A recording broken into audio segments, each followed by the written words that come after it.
माननीय गृह मंत्री जी। युग बदलने वाले विधेयक पर बोलने के लिए आपने मुझे अनुमति दी है। माननीय अध्यक्ष जी, संविधान को संशोधित करने वाले 128वें संविधान संशोधन के समर्थन में बात करने के लिए मैं यहां खड़ा हूं। माननीय अध्यक्ष जी,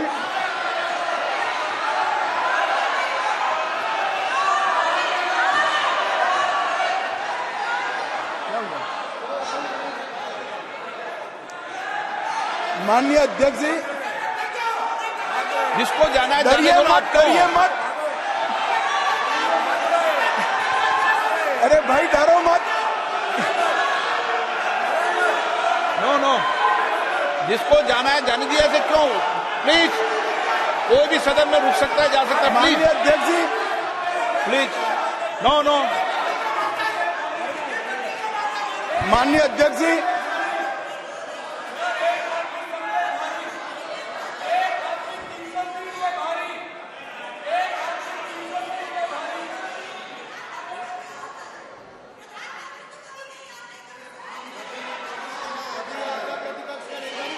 माननीय गृह मंत्री जी। माननीय अध्यक्ष जी,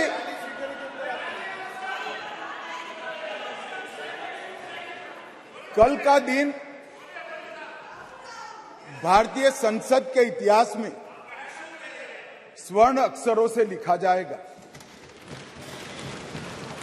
कल गणेश चतुर्थी थी, कल संवत्सरी थी, कल नए सदन का पहली बार कार्य का श्री गणेश हुआ और कल ही के दिन वर्षों से जो लंबित था वो महिलाओं को आरक्षण अधिकार देने का बिल इस सदन में पेश हुआ। माननीय अध्यक्ष जी, आपके माध्यम से मैं इस सदन के नेता और देश के प्रधानमंत्री श्रीमान नरेंद्र मोदी जी को हृदय से साधुवाद देना चाहता हूं कि 140 करोड़ की आबादी में 50% जिसका हिस्सा है वो मातृशक्ति को सच अर्थ में सम्मानित करने का काम माननीय प्रधानमंत्री जी ने किया। माननीय अध्यक्ष जी, ये जो संविधान संशोधन है, ये संविधान संशोधन जैसे ही दोनों सदन सबके सहयोग से पारित करते हैं, उसके साथ ही देश की लोकसभा और देश के सभी राज्यों की विधानसभाओं में 1/3 स्थान मातृशक्ति के लिए आरक्षित हो जाए। इसलिए ये बिल के अंदर अनुच्छेद 239A जो दिल्ली की विधानसभा से संबंधित है, उसमें बदलाव लेकर मेरे साथी मंत्री मेघवाल जी आए हैं। नया अनुच्छेद 330A जो लोकसभा में 1/3 मातृशक्ति का आरक्षण करेगा।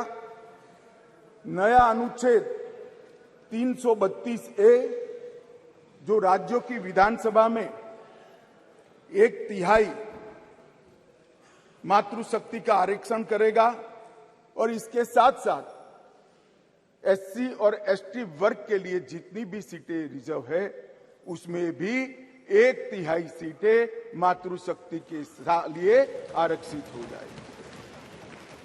माननीय अध्यक्ष जी, इसके साथ महिलाओं के अधिकार की एक लंबी लड़ाई का अंत हो जाएगा और जिसकी कल्पना इस G20 की बैठक में सम्माननीय नरेंद्र भाई ने समग्र विश्व के सामने रखी, वुमन लेड डेवलपमेंट, उसके नए युग के श्री गणेश इसी बिल से होने जा रहे हैं। क्योंकि अब इस देश की माता, इस देश की मातृशक्ति इस देश की बेटी न केवल नीतियों के अंदर अपना हिस्सा पाएगी, नीति निर्धारण करने में भी अपने पद को सुरक्षित कर पाएगी। माननीय अध्यक्ष जी, कुछ पार्टी के लिए महिला सशक्तिकरण एक पॉलिटिकल एजेंडा हो सकता है। कुछ पार्टियों के लिए महिला सशक्तिकरण, माननीय अध्यक्ष जी, एक राजनीतिक मुद्दा हो सकता है। कुछ पार्टियों के लिए महिला सशक्तिकरण का नारा ये चुनाव जीतने का एक हथियार हो सकता है, परंतु मेरी पार्टी और मेरे नेता नरेंद्र मोदी जी के लिए महिला सशक्तिकरण राजनीतिक मुद्दा नहीं है।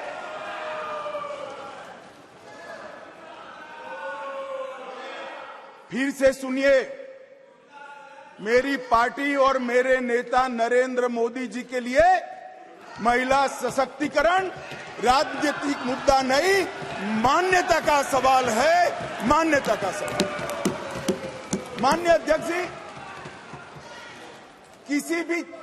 किसी भी सिद्धांत के लिए किसी व्यक्ति या संस्था इसका आकलन करना है कि सिद्धांत के प्रति मान्यता कितनी दृढ़ है, तो कोई एक घटना, कोई एक कदम से नहीं बनाया जा सकता।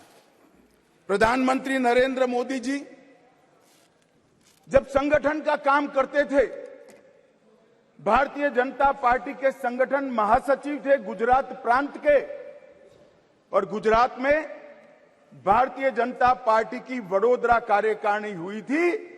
उस ऐतिहासिक कार्यकारिणी में मोदी जी के रोल के कारण ही भारतीय जनता पार्टी के संगठनात्मक पदों में 1/3 रिजर्वेशन माताओं के लिए किया गया।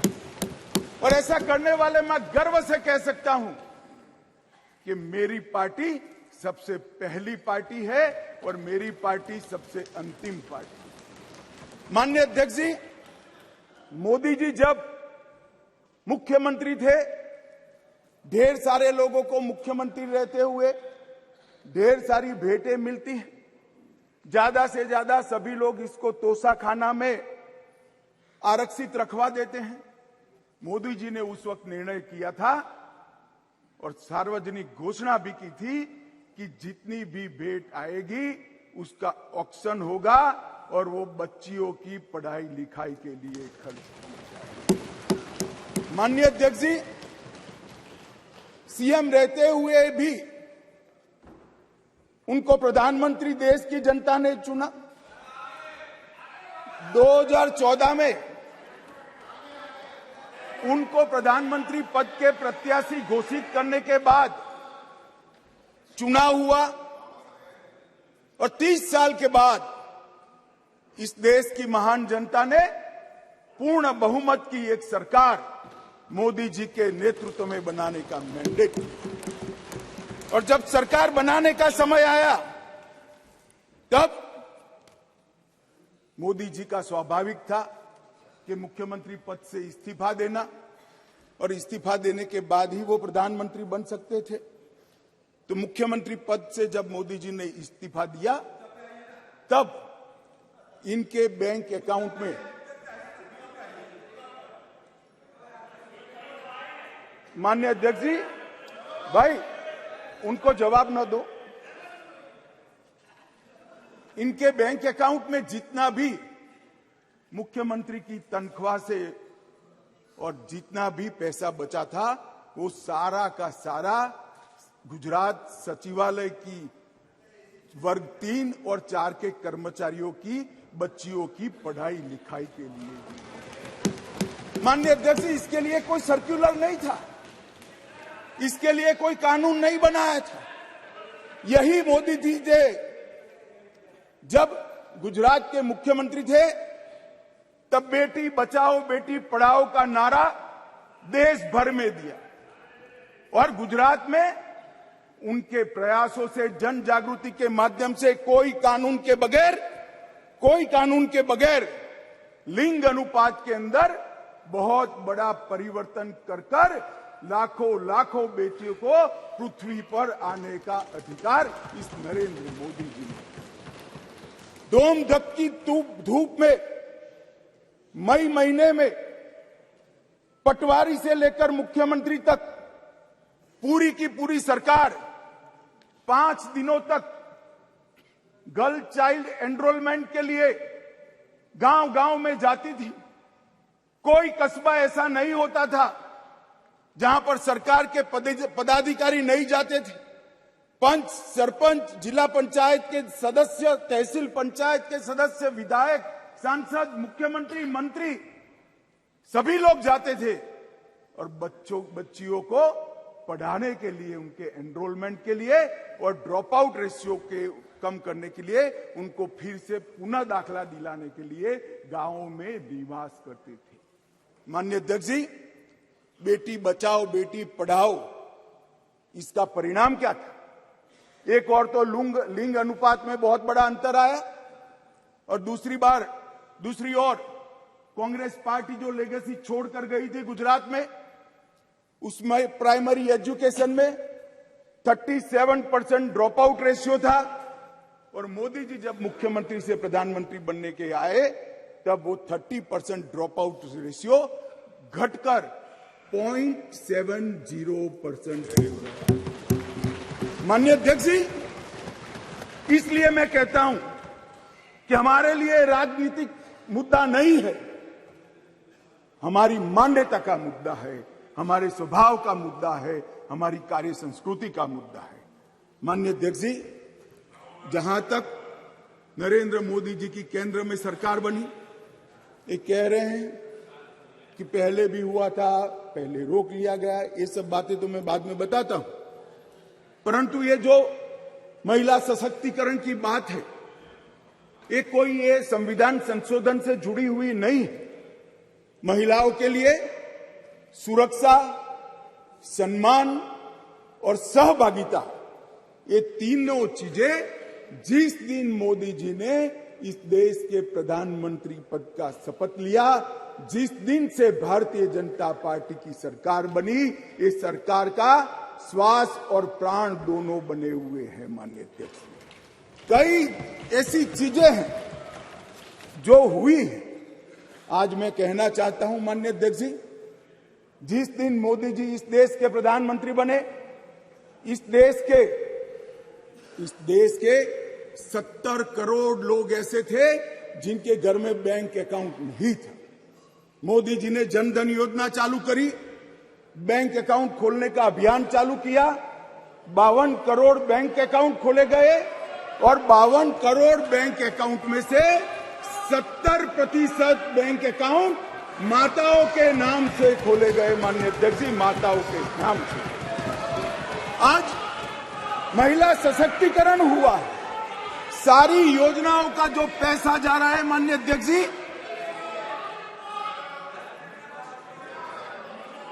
किसने 10 मिनट दिए मुझे? आप वहां बैठकर टाइम दोगे? अरे सुनने की आदत डालो भाई, आप वहां बैठकर मुझे टाइम दोगे? माननीय सदस्य प्लीज, मैं मेरी पार्टी के टाइम में बोल रहा हूं। आप कौन फैसला करने वाले होते हैं? माननीय गृह मंत्री जी। माननीय अध्यक्ष जी, आज कोई भी स्कीम का पैसा जाता है तो वो महिला के बैंक अकाउंट के अंदर जाता है। माननीय अध्यक्ष जी, कांग्रेस ने इस देश में 5 दशक से ज्यादा शासन किया। 11 करोड़ परिवार ऐसे थे जहां शौचालय नहीं था। गरीबी हटाओ के नारे दिए, मगर गरीबों की कोई व्यवस्था नहीं कर पाई थी। और जब एक घर में एक शौचालय नहीं होता है तो मान्यवर सबसे ज्यादा तकलीफ युवा बेटी, बहन और मां को होती है। मान्यवर, शौचालय न होने की पीड़ा तो वही जान सकते हैं जिनके घर में युवा बेटी हो और शौचालय न हो। 11 करोड़ घर ऐसे थे जिनके घर में शौचालय नहीं था। मोदी जी ने पहले 5 साल के अंदर ही 11 करोड़ 72 लाख सदन की सहमति हो तो इस विधेयक के प्रस्ताव को पारित होने तक और चर्चा होने तक सदन का समय बढ़ाया जाए। माननीय गृह मंत्री जी। मान्यवर, ये 11 करोड़ 72 लाख शौचालय बने, किसका एम्पावरमेंट हुआ? ये 11 करोड़ 72 लाख शौचालय बनने से माताओं का, बहनों का, बेटियों का सम्मान हुआ, उनका सशक्तिकरण हुआ। 10 करोड़ परिवार धुएं से युक्त थे, कंडे और टहनियां जलाकर आंख का नेत्रमणि खत्म हो जाता था, फेफड़े फाइब्रोसिस से भर जाते थे। 10 करोड़ घरों में एलपीजी का मुफ्त कनेक्शन देकर माताओं का सशक्तिकरण करने का काम किया। 3 करोड़ से ज्यादा माताओं को घर दिया, और वो घर माता के नाम से करने का काम हमारे प्रधानमंत्री नरेंद्र मोदी जी। मान्यवर, 12 करोड़ घर ऐसे थे जहां पीने का पानी नहीं था। अब जो समाज के अंदर रहते हैं, जो जमीन को जानते हैं, उनको मालूम है कि घर में पीने का पानी नहीं है तो पीड़ा सबसे ज्यादा किसको होती है, किसको ज्यादा तकलीफ होती है। घर में पीने का पानी नहीं है तो घर की माता को ही तकलीफ होती है। 12 करोड़ परिवारों के घर में नल से जल पहुंचाने का काम नरेंद्र मोदी जी। हर घर के अंदर 80 करोड़ लोगों को हर घर में प्रति व्यक्ति प्रति माह 5 किलो अनाज फ्री ऑफ कॉस्ट देने की शुरुआत की। जब चूल्हा नहीं जलता है ना मान्यवर, बच्चे भूखे रहते हैं, तो सबसे बड़ा चूल्हा तो नहीं जलता है मगर मां का दिल जलता है। मान्यवर, मां का दिल जलता है। ये भूखे परिवारों को 5 किलो अनाज प्रति व्यक्ति देने का काम हमारे नेता नरेंद्र मोदी जी ने। 3 करोड़ 18 लाख सुकन्या समृद्धि खाते खोले। मान्यवर, 3 करोड़ महिलाओं को मातृवंदना योजना के तहत फायदा पहुंचाया। मान्यवर, लगभग 26 सप्ताह का मातृत्व अवकाश, पेड मैटरनिटी लीव देने का काम हमारे नेता नरेंद्र मोदी जी ने। और एम्पावरमेंट क्या होता है माननीय अध्यक्ष जी? आज दुनिया भर में विमान उड़ाने वाले पायलट में महिलाओं की संख्या 5% है, भारत में 15% है, और 10 साल में बढ़ेगी। इसको एम्पावरमेंट। मान्यवर, हम ये जो बिल लेकर आए हैं,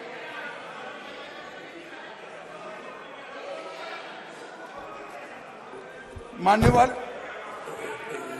ये जो बिल लेकर हम आए हैं, कई सारी साथी महिला सांसदों ने कहा कि महिला को रिजर्वेशन देकर नीचा नहीं दिखाना चाहिए, महिला भी उतनी ही सशक्त है जितना पुरुष सशक्त है। मैं आपसे एक कदम आगे जाता हूं, महिला पुरुष से भी ज्यादा सशक्त है, महिला पुरुष से भी ज्यादा है। मगर समाज व्यवस्था ऐसी बनी है जिसके अंदर इस आरक्षण से अब डिसीजन मेकिंग में, पॉलिसी मेकिंग के अंदर महिलाओं की भागीदारी सुनिश्चित कर दी जाएगी। ये सम्मान करने के लिए एक आरक्षण है। मान्यवर, इस देश में जो भी रहता है, जिसकी जड़ें भारत से जुड़ी है, वो कोई भी महिला को कमजोर मानने की गलती नहीं कर सकता। मान्यवर, दुर्गा, सरस्वती और लक्ष्मी 3 स्वरूप है देवियों के। दुर्गा शक्ति का स्वरूप है, सरस्वती विद्या का स्वरूप है, और लक्ष्मी ऐश्वर्य का, वैभव का स्वरूप है। ये तीनों स्वरूपों में हमारे पुरखों ने, हमारी संस्कृति ने मां की ही कल्पना की है, कहीं और किसी की कल्पना नहीं। मान्यवर, मगर प्रॉब्लम क्या है, प्रश्न क्या है? जड़ें भारत से नहीं जुड़ी है। मैं कहना नहीं चाहता जड़ें कहां जुड़ी है, जड़ें अगर भारत से जुड़ी है तो तकलीफ नहीं पड़ती। मान्यवर, मैं आज आपको कहना चाहता हूं, हजारों वर्ष से हमारे सांस्कृतिक प्रवाह और हजारों वर्ष के हमारे देश के इतिहास के अंदर कई सारी ज्ञान की नई नई विधाएं और ज्ञान के नए नए आयाम हुए हैं। कहीं वेदों की ऋचा है, कहीं उपनिषदों के मंत्र हैं, कभी पुराणों के श्लोक पढ़े हैं। ऋग्वेद के कुल 422 मंत्रों में महिलाओं का महिमा मंडन करने का काम हमारे ऋषियों ने किया है।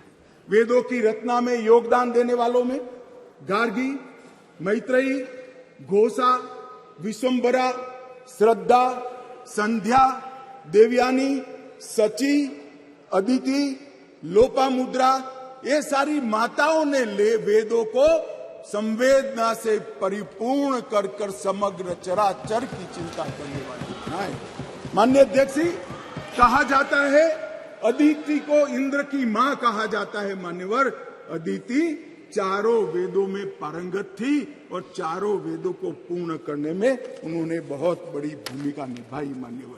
मान्यवर, शासन की बात करें तो 10वीं शताब्दी में कश्मीर की रानी दिद्दा, कातकीय वंश की रुद्रमा 13वीं शताब्दी में रानी दुर्गावती, शिवाजी को शिवाजी बनाने वाली जिजाऊ, रानी चेन्नम्मा, महारानी अब्बका और महारानी लक्ष्मीबाई को इस देश का समाज और इतिहास कभी भूल नहीं सकता है। मान्यवर, शिक्षा और समाज सेवा के क्षेत्र में गार्गी, मैत्रेयी, सुलभा, वड़वा, प्रतिथेयी, अरुंधति और सावित्रीबाई फुले ने इस समाज को संपूर्ण बनाने के लिए अपना योगदान दिया। हमें बिल जो लेकर आए हैं मान्यवर, ये भाव से लेकर नहीं आए।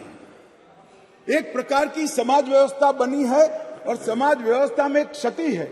एक क्षति को सुधारने के लिए, महिलाओं को प्रतिभागिता बढ़ाने के लिए, उनका सम्मान करने के लिए 50% आरक्षण लेकर आज हम यहां पर आए हैं।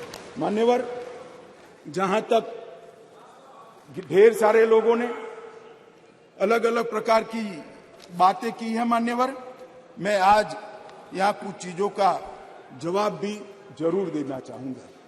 मैं इससे पहले स्पष्ट कर देता हूं, कोई ये जवाब को अपने दिल से न लगा ले। मैं किसी भी दल के खिलाफ बोलना नहीं चाहता। बहुत मौके आएंगे जहां राजनीतिक उत्तर देने की जरूरत होगी, दमखम के साथ देंगे, डट कर देंगे। परंतु एक ऐसा मौका है जिसमें ये सदन ने समग्र देश को ही नहीं मान्यवर, आपके माध्यम से समग्र विश्व को ये संदेश देने की जरूरत है कि मोदी जी ने जिसकी कल्पना करी, एक वुमन लेड डेवलपमेंट के लिए पूरा सदन एक मत। मान्यवर, मगर कुछ चीजें यहां कही गई है, इसलिए मेरा बहुत जरूरी है कि इसकी स्पष्टता कर दी जाए।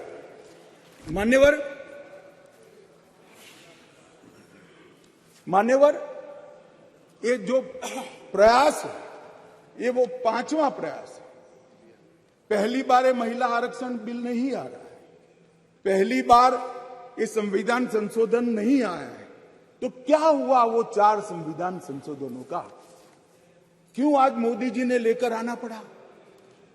देवगौड़ा जी से लेकर मनमोहन सिंह जी तक, बीच में 2 बार अटल जी ने, 4 बार प्रयास हुए, क्यों नहीं हुआ?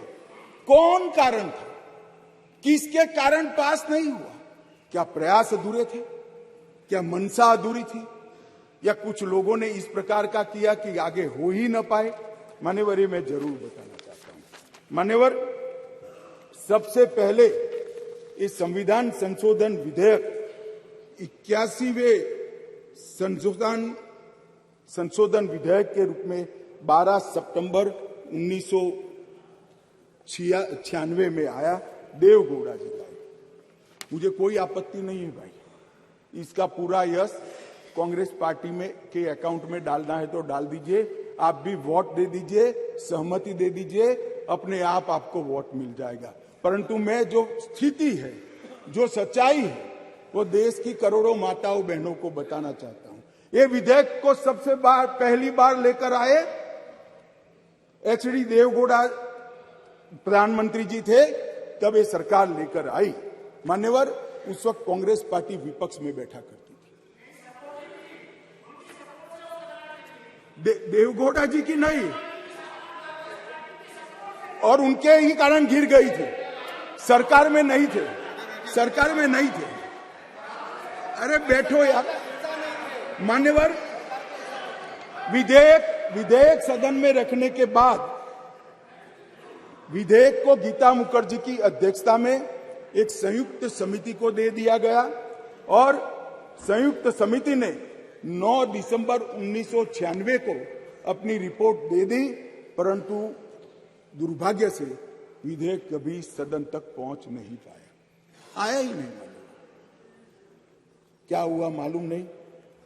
और जब 11वीं लोकसभा का विघटन हो गया तो अनुच्छेद 107 के तहत इस विधेयक को लैप्स माना गया और विधेयक वही चला गया।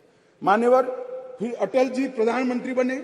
14 दिसंबर 1998 में 84वां संविधान संशोधन विधेयक आया और ये विधेयक 12वीं लोकसभा के विघटन के साथ समाप्त हो गया, क्योंकि इसको पेश ही नहीं करने दिया। कुछ दृश्य हुए थे इस सदन में, मैं बोलना नहीं चाहता। अडवाणी जी के हाथ से बिल छीन लिए गए। नहीं, वो ठीक है। नहीं, अभी भी कर रहे हो ना आप, अभी भी कर रहे हो मान्यवर। और 12वीं लोकसभा के साथ अनुच्छेद 107 के तहत वो विलोपित हो गया। फिर 13वीं लोकसभा में अटल जी ही प्रधानमंत्री थे और हम फिर से बिल लेकर आए और उस पर भी चर्चा नहीं हो पाई। अब किसने नहीं की, किसने नहीं की, इसमें मैं जाना नहीं चाहता, क्योंकि आज मैं किसी को दोषारोपण करने के लिए नहीं आया हूं। मगर इस संसद ने, इस सम्मानीय गृह ने कभी न देखे हो इस प्रकार के कुछ दृश्य 13वीं लोकसभा में देखे, जो पुराने अनुभवी सांसद है उन्होंने देखे हैं मान्यवर। और वो भी अनुच्छेद 107 के तहत विलोपित हो गया। इसके बाद में संविधान का 108वां संशोधन डॉक्टर मनमोहन सिंह जी लेकर आए।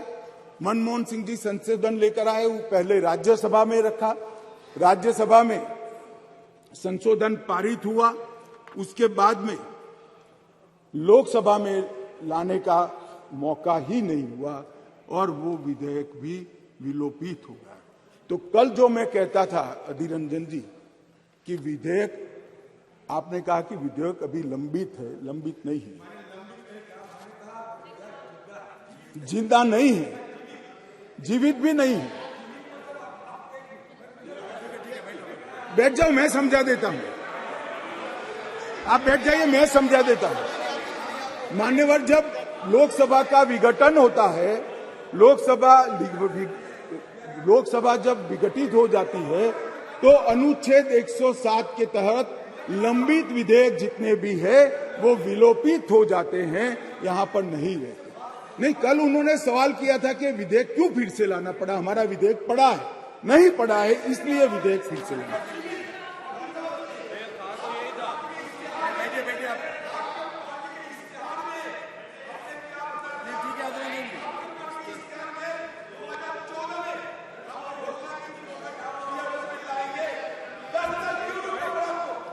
माननीय गृह मंत्री जी, माननीय गृह मंत्री जी, माननीय गृह मंत्री जी को अनुमति नहीं दी आप। मान्यवर, मुझसे 10 साल का हिसाब मांग रहे हैं, अपने 60 साल का हिसाब नहीं देते हैं। अब कौन समझाए, देश की जनता देख रही है। मान्यवर, ये विधेयक 5 बार आया, 4 बार आया, 4 बार पारित नहीं हो पाया। हर बार इस देश की मातृशक्ति को हमारे सदन ने निराश किया है। मैं आज पक्ष विपक्ष के सभी दलों से प्रार्थना करना चाहता हूं कि हम सब एकत्रित होकर ये नई शुरुआत को आज सर्वानुमत से संविधान को संशोधित कर कर मातृशक्ति को आरक्षण देने का। मान्यवर, मैंने पहले ही कहा कि मैं कोई राजनीतिक उठापटक या जवाब देना नहीं चाहता, परंतु कई सारे सवाल उठाए गए।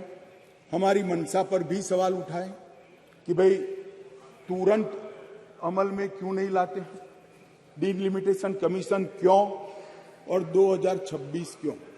मैं सारी चीजों का एक एक कर जवाब देना चाहता हूं। माननीय अध्यक्ष जी, पार्लियामेंट में रिजर्वेशन की जो प्रोविजन है वो आर्टिकल 330 में है और ये इसी तरह से विधानसभाओं में आरक्षण का जो प्रावधान है ये आर्टिकल 332 में है। ये दोनों रिजर्वेशन अनुसूचित जाति और जनजाति को लागू होती है, दोनों को लागू होती है। मान्यवर, अभी बहुत सारे सवाल उठाए गए, ओबीसी क्यों नहीं, डिलिमिटेशन कमीशन क्यों और क्यों इतनी देरी कर रहे हैं। मैं सारों के जवाब देना चाहता हूं। सबसे पहला जवाब इस बात का है कि अभी जो विद्यमान संविधान है उसमें 3 कैटेगरी के सांसद यहां चुनकर आते हैं। एक सामान्य कैटेगरी से आते हैं जिसमें हमारे ओबीसी भाई भी होते हैं, बहनें भी होती हैं। दूसरा एससी कैटेगरी से आते हैं और तीसरा एसटी कैटेगरी। अभी ये 3 ही कैटेगरी उपलब्ध है मान्यवर। ये तीनों कैटेगरी में हमने 33% रिजर्वेशन माताओं का कर दिया है। और जहां तक सवाल है कि ऐसा क्यों किया, जो आगे मैंने कहा कि डिलिमिटेशन कमीशन क्यों बनाया, प्रोविजन क्यों रखा है और 2026 क्यों, मैं अब इस पर आता हूं मान्यवर। अभी जो संविधान संशोधन आया है इसमें आर्टिकल 330A और आर्टिकल 332A इसके माध्यम से वुमेन रिजर्वेशन का प्रोविजन हमने किया है और इसी के साथ साथ तीनों कैटेगरी में, सामान्य कैटेगरी में, एससी कैटेगरी में और एसटी कैटेगरी में वर्टिकल रिजर्वेशन देकर 1/3 सीटों को महिलाओं के लिए, माताओं के लिए आरक्षित करने का काम ये संविधान संशोधन जो मेघवाल जी लाए हैं उसको लेकर आए हैं। मान्यवर, अब डिलिमिटेशन कमीशन को पहले हम समझ लें। डिलिमिटेशन कमीशन हमारे देश की चुनाव प्रक्रिया को निर्धारित करने वाली एक महत्वपूर्ण इकाई का कानूनी प्रावधान है और वो अपॉइंटमेंट से होती है, मगर वो क्वासा जुडिशियल प्रोसीडिंग्स होती है। इसकी अध्यक्षता सुप्रीम कोर्ट के रिटायर्ड जज करते हैं। इसके अंदर चुनाव आयुक्त के एक प्रतिनिधि भी होते हैं और भी 2-3 संस्थाओं के प्रतिनिधि होते हैं जो चुनाव की प्रक्रिया के साथ जुड़े हुए होते हैं और इसके कानून के तहत सभी मान्य राजनीतिक दलों के एक सदस्य भी उस डिलिमिटेशन कमीशन के मेंबर होते हैं। अब 1/3 मान्यवर 1/3 सीटों का रिजर्वेशन करना है तो वो सीटों कौन तय करेगा? ये जो कह रहे हैं क्यों नहीं कर देते, कौन करे? हम करें और फिर वायनाड रिजर्व हो गया है तो आप क्या करोगे? हमको कहोगे कि भाई पॉलिटिकल कर दिया। ओवैसी साहब नहीं, अगर हैदराबाद रिजर्वेशन होगा, रिजर्व हो गया तो कहोगे कि भाई पॉलिटिकल रिजर्वेशन कर दिया। इसलिए ये बहुत अच्छा है कि ये डिलिमिटेशन कमीशन जो क्वासा जुडिशियल प्रोसीडिंग से चलता है, हर राज्य में जाकर, हर क्षेत्र में जाकर ओपन हियरिंग देकर ट्रांसपेरेंट पद्धति से इसका नीति निर्धारण करता है, वो डिलिमिटेशन कमीशन से इसका निर्धारण हो। इसके पीछे केवल और केवल पारदर्शिता का ही सवाल है मान्यवर। कोई पक्षापक्षी नहीं होनी चाहिए और मान्यवर, मैं इतना ही कहना चाहता हूं कि कुछ लोगों ने आज सोशल मीडिया में भूमिका बनाना शुरू की है। हालांकि बहुत मुझे अच्छा लगा, सबको मैंने सुना है, सबने समर्थन करने का अपने भाषणों के अंदर वादा किया है, परंतु सोशल मीडिया में कुछ लोग भूमिका बना रहे हैं कि भाई इस विधेयक को इसलिए समर्थन न करो कि इसमें डिलिमिटेशन कमीशन का है और अभी के चुनाव में नहीं होगा। कुछ लोग कह रहे हैं इसमें ओबीसी आरक्षण नहीं है, मुस्लिम आरक्षण नहीं, इसलिए समर्थन न करो। मैं अलग कहता हूं, अब समर्थन नहीं करोगे समर्थन नहीं करोगे तो क्या जल्दी आरक्षण आ जाएगा?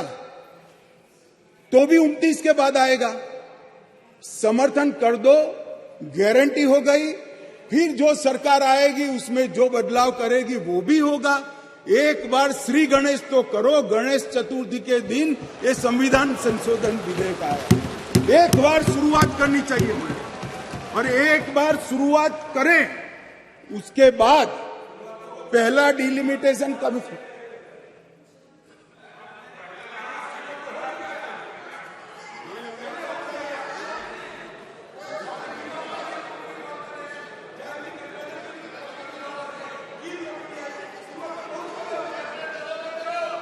मगर पारित नहीं हुआ मान्यवर। ये कमेटी में रखना ही शुरुआत मानते हैं। इनके जो नारे हैं गरीबी हटाओ जैसे हैं, 50 साल हो जाए मगर गरीबी नहीं हटती। हम ऐसे नहीं है मान्यवर। हम तो जो कहते हैं मोदी जी के नेतृत्व में जो कहा जाता है वो किया जाता है मान्यवर। इससे कोई देरी नहीं होनी है। चुनाव के बाद तुरंत ही जनगणना और डिलिमिटेशन दोनों होंगे और बहुत जल्द ये दिन आएगा कि सदन में 1/3 माताएं यहां बैठकर देश के भाग्य को तय करती होगी मान्यवर। अभी हमारे साथी सांसद अभी चले गए। उन्होंने कहा देश जो लोग चलाते हैं, अब सब लोगों की अपनी अपनी समझ होती है। उन्होंने कहा कि देश जो लोग चलाते हैं उसमें सिर्फ 3 ओबीसी है। अब इनकी समझ है कि देश सेक्रेटरी चलाते हैं, मेरी समझ है देश सरकार चलाती है मान्यवर। संविधान की स्कीम है, देश की नीतियों का निर्धारण इस देश की कैबिनेट करती है, इस देश की सरकार करती है, इस देश की संसद करती है। और आंकड़े अगर आपको चाहिए तो मैं बता देता हूं, सुनने के लिए आप बैठे नहीं हो। भारतीय जनता पार्टी के सांसद में 29%, 85 सांसद ओबीसी कैटेगरी के हैं। कंपैरिजन करना है तो आ जाइए। और मंत्री भी 29 ओबीसी कैटेगरी के हैं मान्यवर। सस्ते चुनावी वादे करना और पॉलिटिकल भाषण करना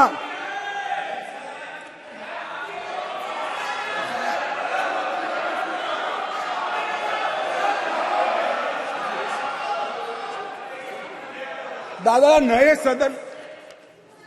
सदन में तो उम्र के हिसाब से कुछ करिए मान्यवर। बीजेपी के ओबीसी एमएलए 1358 में से 365 है, 27% है। ये सभी ओबीसी का राग आलापने वालों से ज्यादा है मान्यवर। बीजेपी के ओबीसी एमएलसी 163 में से 65 है, 65 है, 40% है। ये 33% की बात करते हैं मान्यवर। चुनावी भाषण करना बहुत ठीक है, कोई एनजीओ बनाकर दे देता है, चिट्ठियां आकर पढ़ जाना ठीक है भैया। मन से पिछड़ा वर्ग का कल्याण करने का काम हमारे नेता नरेंद्र मोदी जी ने किया। नरेंद्र मोदी जी जब पहली बार संसद के अंदर नेता चुने गए,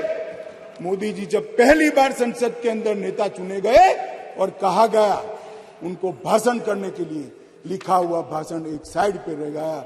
उन्होंने कहा 2014 में मेरी सरकार दलितों की सरकार है, आदिवासियों की सरकार है, पिछड़ों की सरकार है, महिलाओं की सरकार। और मान्यवर आज देश के 80 करोड़ गरीबों को घर, शौचालय, बिजली, पानी, दवाई, गैस का सिलेंडर और खाने के लिए अनाज देने के बाद आज माताओं के लिए 33% आरक्षण नरेंद्र मोदी जी लेकर आए हैं। और मोदी जी ने ये जो वादा किया था मान्यवर, ये जो वादा किया था वो मोदी जी ने पूरा किया है।